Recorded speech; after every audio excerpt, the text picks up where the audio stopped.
एडे गहकी थी नुआखाई नहीं मानी थिते जदि राजा रमेय देव नहीं थिते।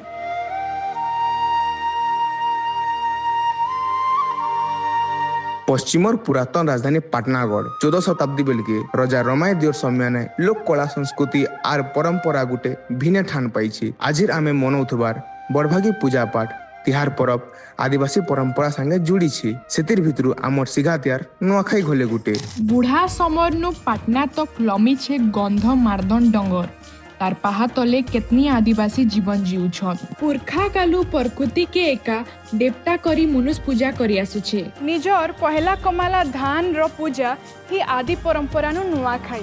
से सौम्या ने ई आदि परंपरा के राजा रमाई दियो निजर राजर परुआ देवी माँ पाटनेश्वरी ठाने राजर पहला धानर पूजा करी ई आदि परंपरा के गुटे सिघातियार मान देथिले। आग दी आइबार वीडियो थी जानमा रमेय देवर आघो आदिवासी रीतिनीति अनुसार नुआखाई केंता थिला।